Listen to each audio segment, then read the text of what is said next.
Всем привет, ребята! Сегодня мы пройдемся по всем героям из Колеса Фортуны с 1 по 8 поколение Whiteout Survival. Вспомним, с кого все начиналось, посмотрим, кто до сих пор тащит на арене и экспедиции, а кто уже заслужил место в музее истории.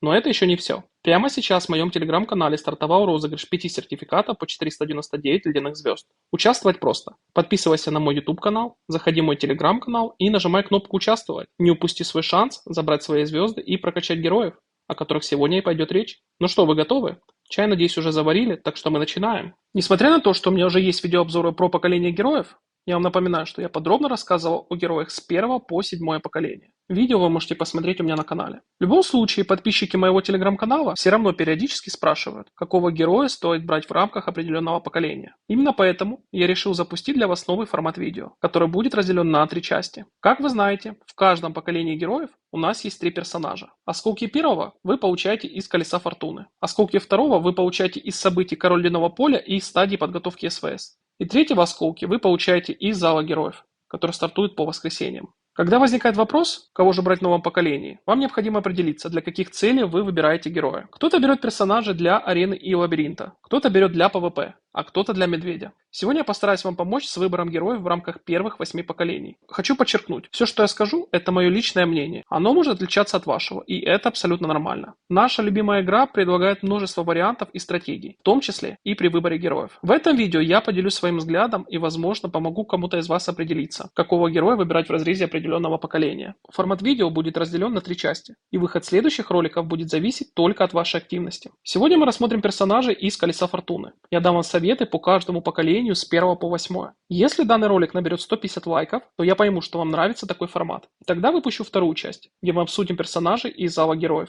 После этого выйдет третья часть, посвященная персонажам из событий Король Ледяного Поля и стадии подготовки СВС. Так что не забудьте поставить лайк этому видео. А теперь переходим к обзору героев из Колеса Фортуны. Как я вам говорил уже ранее, в каждом поколении, кроме первого, мы можем добывать осколки 3 персонажей. Первого из Колеса Фортуны, второго из Зала Героев. Данное мероприятие начинается каждое воскресенье. И осколки третьего вы получаете из мероприятий Король Ледяного Поля и стадии подготовки и битвы СВС. Именно первый тип из Колеса Фортуны считается самым простым способом получения героя. Даже игроки без доната могут без особых трудностей собрать персонажа минимум на 4 звезды, что позволяет полностью раскрыть его навыки. Ведь на 4 звездах они уже открыты до максимального 5 уровня. В целом, вы должны понимать, прокачивать героя на 2 либо 3 звезды не имеет особого смысла. Перед тем, как выбирать персонажа в каждом из поколений, важно заранее проанализировать, кого именно вы берете и зачем. И после того, как определились, занимайтесь улучшением героя.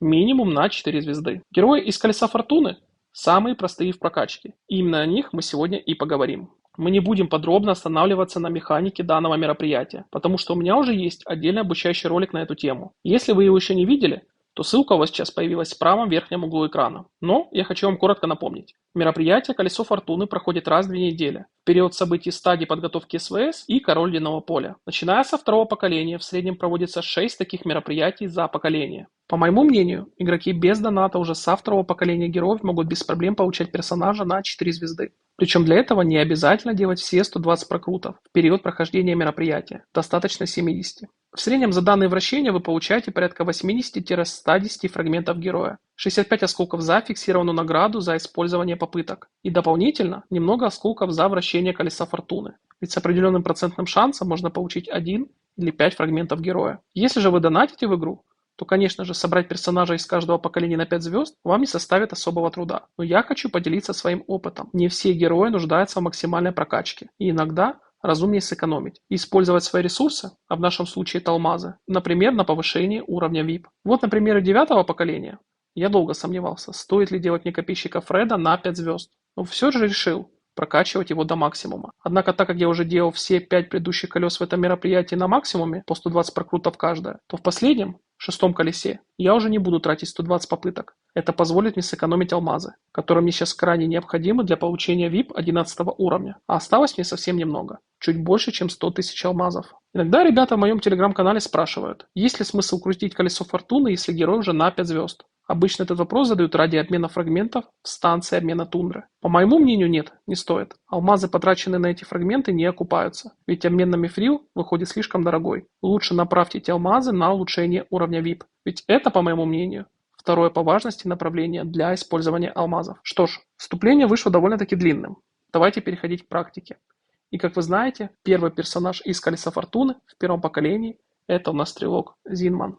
В первом поколении у вас будет несколько мероприятий Колеса Фортуны, в отличие от стандартных 5-6, которые проходят в каждом поколении. Что касается этого персонажа, то мы уже неоднократно обсуждали его в предыдущих роликах и в телеграм-канале. Боевые навыки Зимана не имеют особого значения. Из плюсов можно отметить навык Мастер Бастионов, который уменьшает расход базовых ресурсов – мяса, дерева, угля и железа при строительстве зданий и увеличивает скорость их улучшения. Из советов рекомендую прокачивать его максимум до 3 звезд, чтобы открыть и усилить навык Мастер Бастионов. В целом, я не вижу в этом персонаже особого потенциала, кроме указанного навыка. Если вы его улучшите до 2 звезд, то сильно переживать не стоит. Это тоже вполне достаточно. Алмазы лучше приберечь для героя со второго поколения, о котором мы сейчас с вами и поговорим. Во втором поколении героев мы с вами получаем из Колеса Фортуны пехотинца Флинта, героя, который обязателен к получению абсолютно для всех игроков.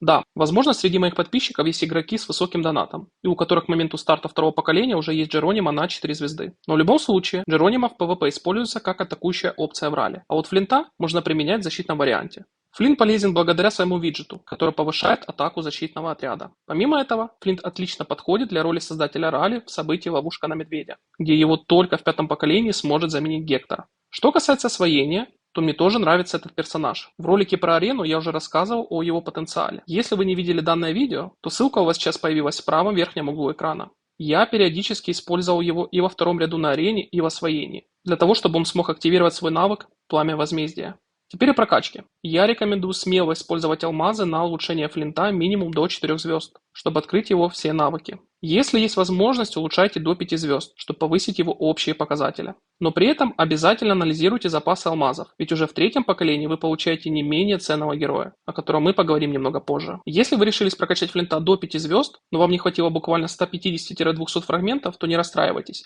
и не используйте общие фрагменты. Ведь во втором поколении у вас совсем другие приоритеты. Напоминаю, что осколки Флинта будут падать из найма героев и маяка в период 4-го поколения. В итоге можно сказать следующее. Ваша задача сделать Флинта минимум на 4 звезды и прокачать его виджет минимум на 4 уровень.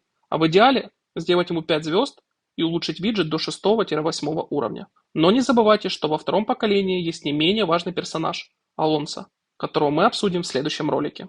Как я говорил уже ранее, Флинта игроки с малым донатом будут использовать примерно до 5-го поколения, когда его заменит пехотинец Гектор из Колеса Фортуны. Однако сразу улучшить Гектора не получится. Вам потребуется приблизительно 2-3 Колеса Фортуны, чтобы довести его хотя бы до 4 звезд, а затем отправить Флинта на пенсию. Единственная ситуация, где Флинт еще может остаться полезен, это лабиринт, участие в каньоне и ловушка на медведя при создании ралли.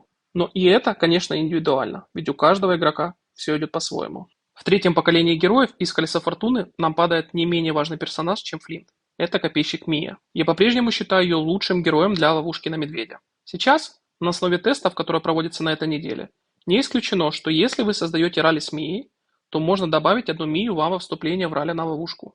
И их навыки будут стакаться, а именно накладываться друг на друга. Пока это все стадии тестирования, но я уже собираю материал, и мы подробно обсудим это в ролике про ловушку на медведя, где мы обсудим героев для вступления в ралли. Напоминаю, что как только под роликом с общей информацией о ловушке на медведя, ссылка на него сейчас появилась в правом верхнем углу экрана, наберется 250 лайков, то я сразу приступаю к съемке третьей части, где мы разберем героев для вступления в ралли на медведя. Теперь о навыках экспедиции. Они основаны на шансах, поэтому проводить с ней тесты я не рекомендую. Тем не менее, в период третьего поколения Мия заменяет Молли, в том числе и благодаря высоким общим показателям, которые заметно превосходят Молли из первого поколения. Что касается арены и освоения, то здесь все ситуативно. Я в свое время использовал Мию в первом ряду вместе с Флинтом, а во втором ряду ставил Грега, Молли и Алонсо. Но это было достаточно давно. Возможно, на более молодых серверах сейчас используются другие тактики.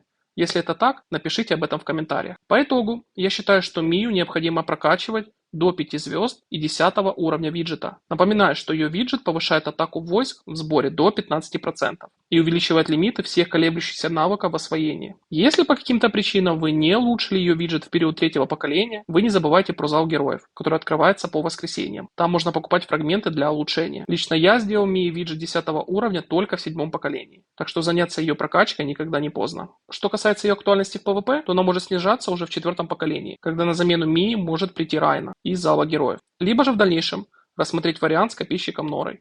из 5-го поколения. Теперь переходим к герою из 4-го поколения, который выпадает из Колеса Фортуны. Это лучница Лин. Я прокачал ее до 5 звезд и поставил виджет 4-го уровня. В целом могу сказать следующее. По моему мнению, она не стоит таких вложений. В то время, когда я ее делал, не было большинства количества ютуберов по нашей всеми любимой игре, особенно на русском языке. Поэтому я доверился своему руководителю Альянса, который советовал прокачивать Лин и использовать ее до 6-го поколения, не улучшая лучницу Гвен из 5-го поколения. По своему опыту скажу следующее.